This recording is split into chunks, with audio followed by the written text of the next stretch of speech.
Buenos días, Federico. Buenos días, Alfonso. Es un placer verte de nuevo. Igualmente. Bienvenidos a todos. Mi nombre es Alfonso Callejo, soy el director de Recursos Humanos de General Electric Energías Renovables. Es un placer estar hoy con Federico González en esta reunión de Enclave de Líderes. Esta no es la primera vez que yo te entrevisto, ¿verdad, Federico? Es correcto. Es un gusto estar contigo de nuevo.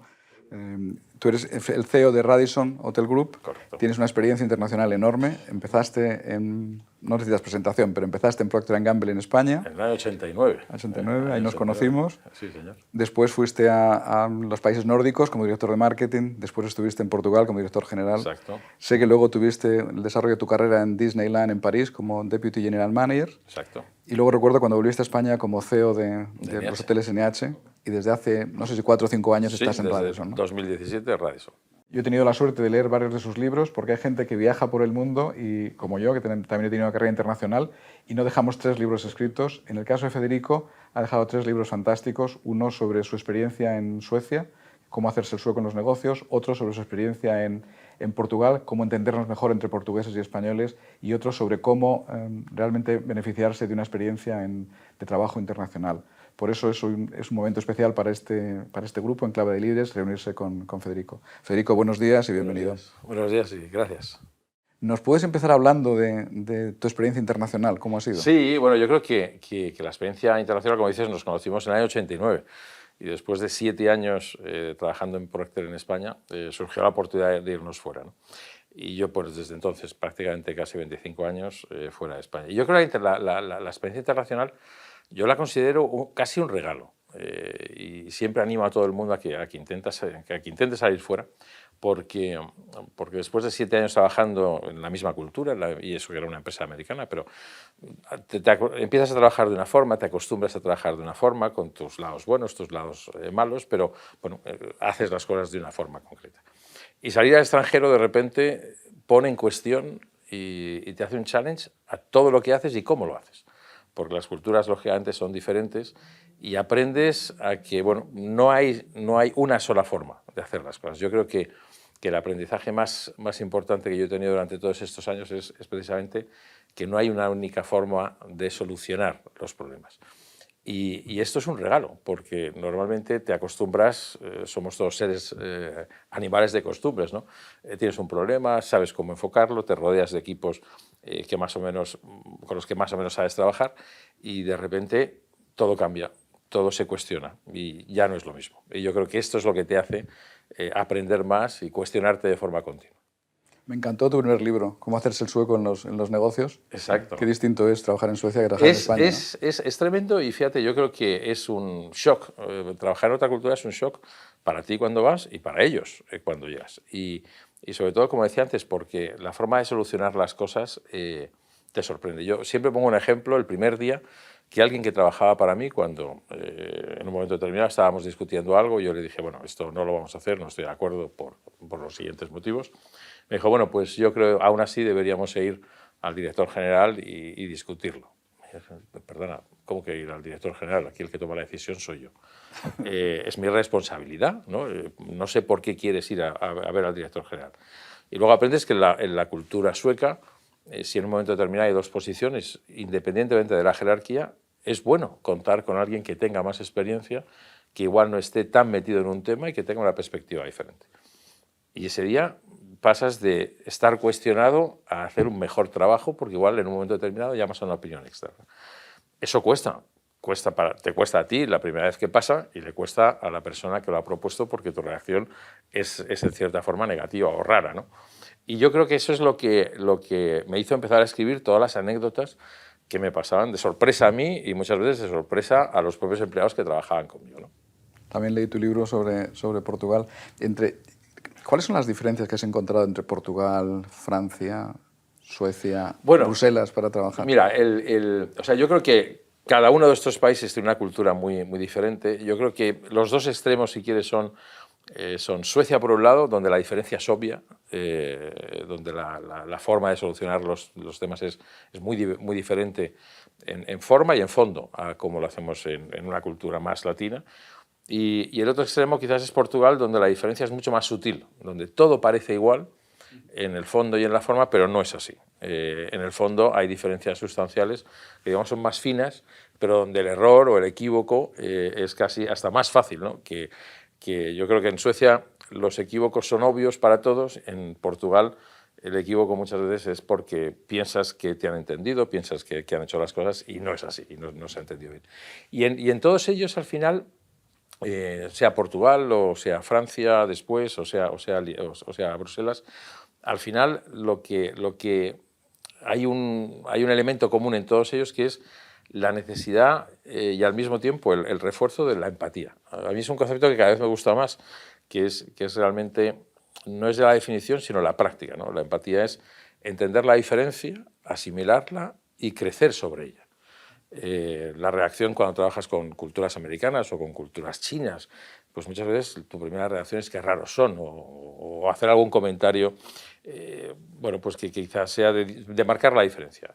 Bueno, cuando trabajas en cualquiera de estas culturas, lo que te pasa es que al final tienes que asumir cómo son y crecer sobre ellas. No es, hay riqueza en esa diversidad y tienes que construir sobre ella.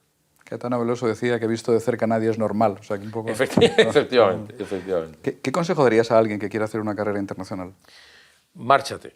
O sea, yo creo que muchas veces dudamos demasiado, vamos a ser atrevidos. Yo creo que en una carrera internacional te vas a ver forzado a situaciones nuevas, a situaciones diferentes, pero en la mayoría de los casos nos hacen crecer.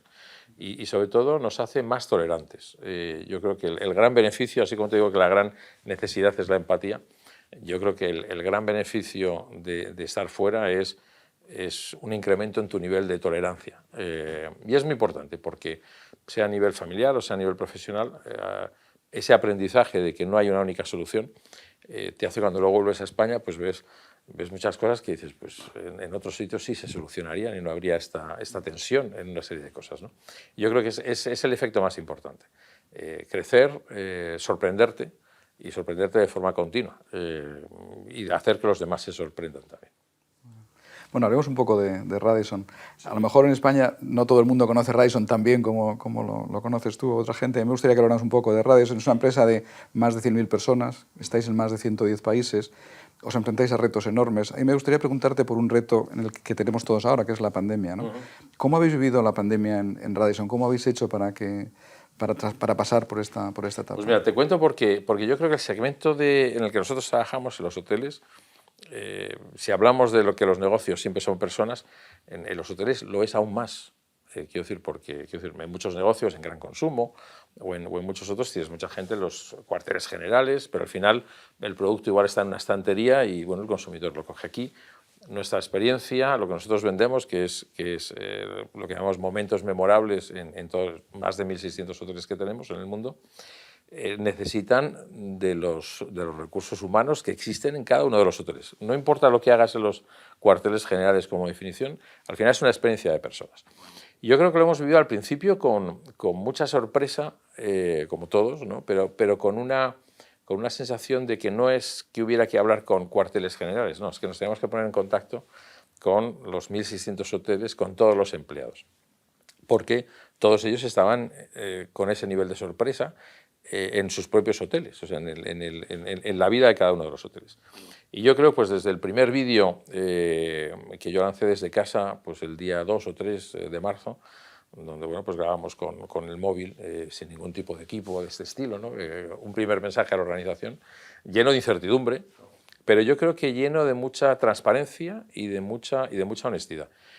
Yo creo que durante estos 2 años ya hemos aprendido que el engagement, aunque ya lo sabíamos, pero lo hemos vivido mucho más de cerca, es directamente proporcional al volumen de la comunicación y a la honestidad de la comunicación. Hemos pasado de planes de comunicación, digamos, normales con los empleados y con toda la organización a un crecimiento exponencial del número de reuniones, del número de cafés en directo, de reuniones de todo tipo, que han hecho que, bueno, pues yo creo que durante este año hemos sacado los mejores números en el nivel de engagement de la compañía. Y lo hemos escalado hacia abajo, pues, escalado hacia arriba y hacia abao, ¿no? Yo creo que una de las cosas que hace a Radisson un poco diferente como compañía es que es una compañía, voy a decir, casi sin niveles. Es muy fácil, si eres director de hotel o alguien, que pueda llegar a todos los niveles de la organización. Y yo creo que eso se ha reforzado durante la crisis. Hemos sobrecomunicado, hemos puesto mucho empeño en tener un plan de formación importante para que toda la gente que en un momento determinado no tenía trabajo tuviera acceso a seguir formándose, a seguir creciendo con la compañía. Y yo creo que eso ha hecho que todos hayamos estado muy involucrados. Y yo creo que ha tenido dos efectos muy importantes. Uno, hemos recuperado la belleza de lo pequeño. Y no quiero ser poético en esto, pero los directores de hotel en un momento determinado han tenido que bajar a recepción a hacer los check-ins porque no teníamos empleados. Nosotros en el comité de dirección hemos valorado las reservas que venían un día que en épocas anteriores ni siquiera hubiéramos mirado por el volumen de facturación del grupo. Yo recuerdo en esta oficina entrar y tener al grupo de Revenue Management feliz porque había un grupo de 20 personas que acababa de reservar en Estocolmo. Y bueno, pues y eso se comenta de repente, cuando antes habías perdido un poco la sensibilidad a ese tipo de situaciones de todos los días. Entonces yo creo que hoy valoramos mucho más todos los ingresos que tenemos, valoramos mucho todos los trabajos que hay en la organización, porque los hemos tenido que hacer todos, porque en un momento determinado no había personas que pudieran hacerlo. Y yo creo que todos estamos mucho más unidos a lo largo de la compañía en cómo hacemos las cosas y cómo valoramos todo lo que tenemos. Sí, el negocio de hostelería, vuestro negocio, es muy importante que las personas que trabajan en él estén cerca de los clientes y supongo que también hace que el equipo directivo esté muy cerca del equipo, ¿no? Estamos muy cerca y cada hotel es como una casa. Quiero decir, al final, una de las cosas que yo creo que es maravillosa en este negocio es tu engagement y tu involucración. Cada vez que vas a ver algún centro de negocio es con todos los equipos y esos equipos comparten valores, están conviviendo muchas horas al día con muchos problemas, con momentos donde hay un gran volumen de personas que no sabes cómo atender, o un problema informático que te puede suceder en un momento determinado, alguien enfadado, alguien muy contento. Y al final lo que hace que una cadena hotelera o que un hotel tenga un ingreso sostenible y creciente son sobre todo los equipos que están y cómo hablan con el cliente y cómo te hacen sentir bien. Sí. La pandemia es algo muy negativo, evidentemente, pero seguro que ha habido cosas que van a quedar o que han quedado que son positivas para Radisson, y seguro que tenéis alguna anécdota de cosas interesantes que han pasado en estos 2 años. Bueno, fíjate, yo creo que para mí la que más me ha gustado, en serio, es el hecho de que muchas personas, no importa qué nivel tuvieran, han tenido que bajar hasta abajo para hacer un trabajo que hacía ya muchos años que no hacían. Digo siempre, el hecho de que un director de hotel con 20 años de experiencia tenga que bajar a hacer el check-in o servir, o que un departamento financiero tenga que asistir y ayudar en un hotel a servir el desayuno porque en un momento determinado el nivel de contagios en los empleados o que el número de gente que no ha venido es importante. Yo creo que eso nos ha acercado mucho a lo que es volver a ser la realidad de cada uno de los hoteles y muy cercano al consumidor. Bueno, estas reuniones las llamamos en clave de líderes y nos gusta hablar con personas que tienen el liderazgo que tú tienes, la experiencia que tú tienes, ¿no? Y a mí me gustaría preguntarte por el liderazgo de un par de maneras, ¿no? La primera es, teóricamente, ¿qué piensas sobre el liderazgo, sobre el desarrollo de los líderes? Y en segundo lugar, me gustaría preguntarte sobre cuál ha sido tu experiencia de liderazgo en Radisson, en tu proyecto. ¿Cómo se manifiesta el liderazgo en las cosas que hacéis? Muy bien. Mira, pues fíjate, para mí el liderazgo, respondiendo a la primera parte, el liderazgo va muy unido, lo que yo he aprendido y como lo he visto, a todas las personas con las que he trabajado y con las que he aprendido. Yo tuve la suerte de empezar en el año 89 en Procter, tuve gente como jefes, Rosalía Portela, Eduardo Baeza, pero luego tuve a Paul Polman, después presidente de Unilever, como director de marketing, a Cris de la Puente, una posición importante en LV+, a Tony Belloni, cuando me fui a la primera expatriación, a Carl Holtz en Disney, o a Rodrigo Echenique en NH. Entonces, he tenido la fortuna, y por eso valoro mucho también, he tenido la fortuna de estar trabajando con líderes muy fuertes, con líderes muy importantes y que todos ellos tienen una serie de características que te iba a decir casi, aunque a nivel de personalidad sean diferentes, pero hay 3 o 4 cosas que todos ellos tenían. Y por decir algunas, todos tenían una curiosidad inmensa. Cuando te hacían preguntas, ibas con un plan, ibas con una propuesta, y las preguntas que te hacían, decías, esto es muy buena pregunta, quiero decir, y aprendías que, oye, para la siguiente reunión tengo que pensar en más cosas de las que había pensado. Segundo, una vocación casi innata en dar coaching, en explicar, pero no con paternalismo, sino con, oye, vamos a hacer esto y lo vamos a hacer por este motivo o por aquel otro. Todos ellos muy personales, es decir, con tiempo y dedicación a construir una relación personal. Y luego todos ellos, sin excepción, con la capacidad de rectificar. Cuando digo capacidad de rectificar, muchas veces se piensa que el líder tiene que decir una cosa, las cosas son así, hemos llegado a esta conclusión y nunca cambiar. Pues todos ellos tenían la capacidad, si traías un dato nuevo, si traías una perspectiva nueva, de ser súper rápidos, a tener una capacidad de cambiar de opinión. Sin ningún tipo de vergüenza, al revés, lo que cuenta es que lo que hagamos está bien, no es que yo haya dicho una cosa ayer y hoy cambiarla, ¿no? Entonces, yo creo que esas capacidades son las que yo he aprendido, con las que he estado experimentando y las que luego intentas llevar a una experiencia como Radisson. Y yo uniría, fíjate, a estas anteriores, ¿no?, que te decía, pues yo creo que al final el líder tiene que crear primero la visión, o sea, es el envisioning, que es importante, y segundo, enable, lo que es la compañía para llegar a esa visión. Y yo creo que es lo que hemos hecho un poco en Radisson. Crear una visión muy clara, que es muy fácil además y muy fácil de explicar a todo el mundo. Queremos que... Y yo creo que esto es muy importante cuando trabajas con un negocio como el nuestro, donde todo el mundo, en cualquier hotel, en cualquier posición, tiene que entender qué queremos hacer. Nosotros creemos que no importa si eres un inversor, si eres un empleado, o si eres alguien que quieres trabajar en hospitality en el futuro, o si eres un consumidor que vas a un hotel, que cuando vaya a pensar en un hotel, uno de los 3 nombres que le venga es Radisson. Y para eso tenemos que hacer muchas cosas.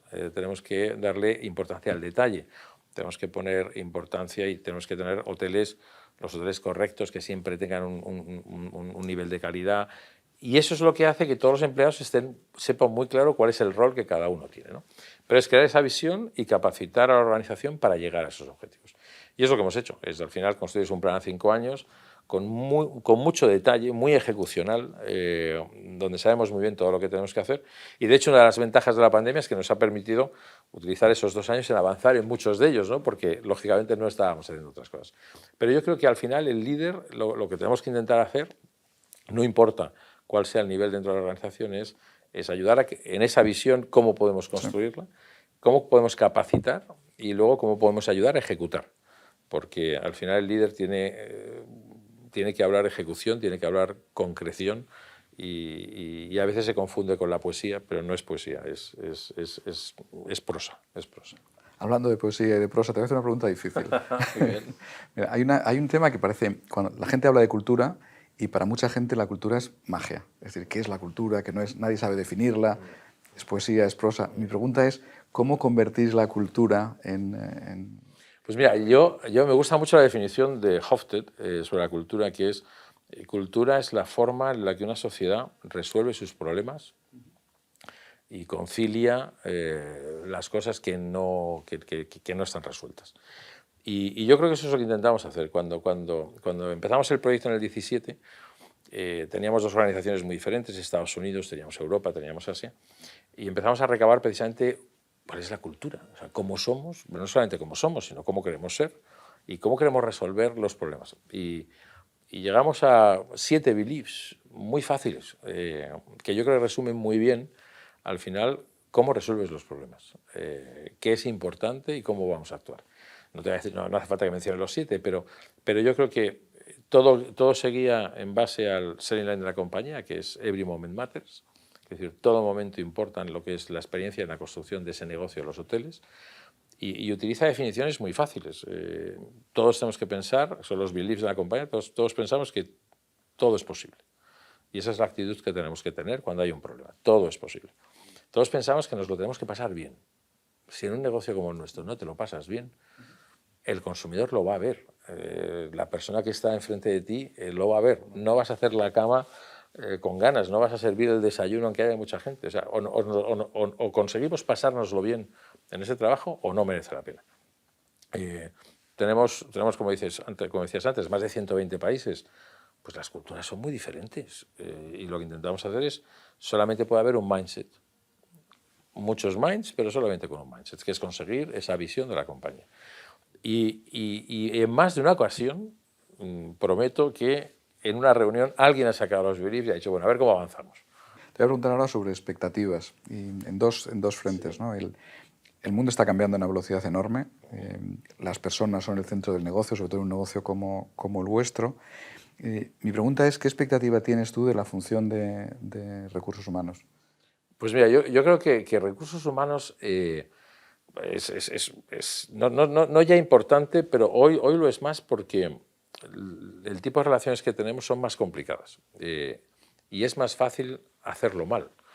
Quiero decir, antes, cuando estabas siempre presente en la oficina con todos tus equipos, estás viendo muy bien todo lo que está pasando y todo el mundo lo está viendo muy bien. El entrenamiento era siempre físico, ¿no? Quiero decir, sabías muy bien y podías observar muy bien quién tenía la buena actitud y quién no la tenía, ¿no? Y casi al ser todo presencial en el pasado, pues era más fácil, tenías un poco de ayuda de recursos humanos. Pero en nuestro caso, por ejemplo, y con toda la evolución que ha sucedido, nos hemos movido a un mundo muy virtual, donde muchas de las cosas no las estás viendo. Puedes sentirlas, pero no estás todo el día en una oficina, no estás todo el día en el lugar de trabajo. Y yo creo que recursos humanos, en ese enabling que estábamos hablando antes, que es gran parte de mi trabajo, tiene que ser capaz de ayudarnos a identificar lo que estamos haciendo bien y lo que estamos haciendo mal. Y yo creo que muchas veces se ve a recursos humanos como el policía o como el que dice lo que no está, lo que no está permitido. Yo creo que eso ha evolucionado y que va a evolucionar incluso más en el futuro.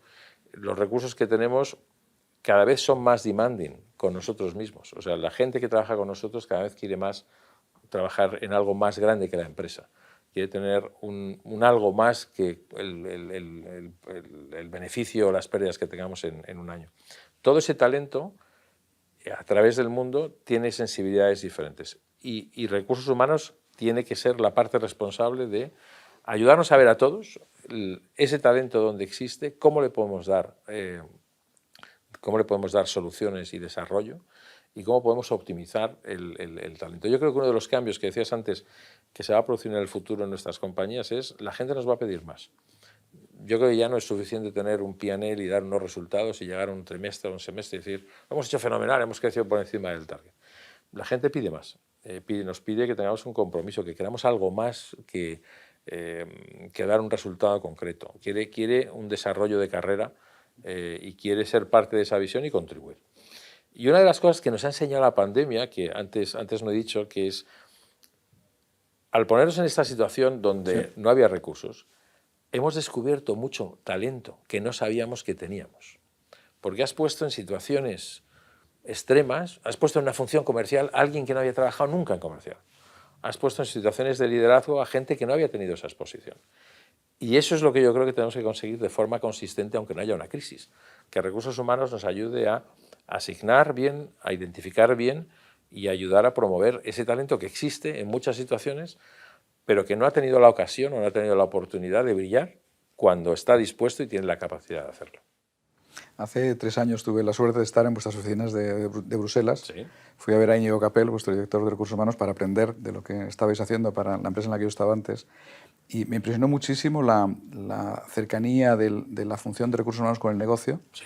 Me impresionó mucho la claridad de que las personas son el centro de lo que hacéis, porque en un negocio hotelero tiene que serlo.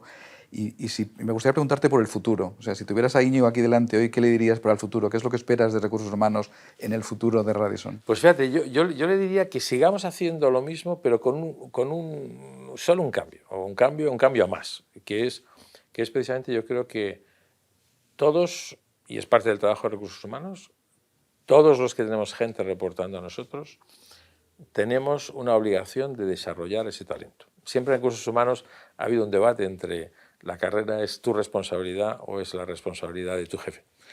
Y yo creo que cada vez más, y según vas creciendo, es la obligación del jefe, es la obligación del responsable que tiene visión del talento. También, lógicamente, el empleado tiene su rol, pero tenemos que evolucionar a empresas y a posiciones de liderazgo que valoremos mucho más la capacidad en la gente del desarrollo de talento. Porque al final En nuestro negocio, en un momento determinado, igual tienes un punto más, un punto menos del gross operating profit del hotel. Pero la contribución de un director general o de cualquier manager que haya en la compañía al desarrollo de talento es lo más importante, porque al final eso es lo que va a hacer que el consumidor o que el dueño del hotel venga a nosotros y nos diga, oye, queremos un hotel contigo o queremos reservar con vosotros esta reunión o esta habitación. Una última pregunta, Fede. Yo he visto lo que... Bueno, te conocí en Procter, vi cómo trabajabas allí, he conocido tu experiencia en NH, sé lo que estás haciendo en Radisson. A mí me gustaría preguntarte, en estos proyectos de transformación tan grande que has hecho, ¿qué es lo que más te ha divertido? Pues mira, lo que más siempre me ha divertido es la transformación en sí misma, pero es la motivación de esos equipos. Y no lo digo porque estamos hablando de recursos humanos, ¿no? O sea, si yo miro al final mis experiencias de Procter, de Disney, NH, Radisson, cuando han pasado estos años, ¿qué es lo que queda? Queda la gente que has desarrollado, quedan los recuerdos de personas, queda la gente que has ayudado, queda la gente que igual en un momento determinado has tenido que ayudar a salir pero que han salido bien o que todo el mundo ha quedado... Te quedan personas. No me quedo si la participación de Fairy en abril-mayo del 98 pasó a 7.4, récord histórico. Sí, pero de eso te acuerdas tú, quiero decir, pero al final es realmente esa creación de equipos, porque al final lo que mueve... Tú puedes llegar a un proyecto con toda la buena intención, con todo el conocimiento del mundo, con toda la energía, pero al final mover una compañía es una cuestión de miles de personas. Y al final lo que te queda es esa energía, o sea, la energía que existía o que fuiste capaz de crear o a la que fuiste capaz de colaborar y las personas que se han quedado en esas experiencias. Y al final las asocias, pasa lo mismo con los países. Cuando recuerdas cuando viviste en París o cuando viviste en Lisboa, cuando viviste en Estocolmo, al final lo asocias a personas. Se te olvidan muchas de las otras cosas y al final lo que te queda son las experiencias personales y cómo has logrado crecer como persona y ayudar a otros a crecer también como personas. Fede, muchísimas gracias. Ha sido un placer estar contigo hoy. Muchas gracias a vosotros. Y espero que nos veamos pronto de nuevo. Eso yo también. Muchas gracias a todos por participar en esta mesa de Enclave de Personas y Enclave de Líderes. Os esperamos en la próxima. Hasta pronto.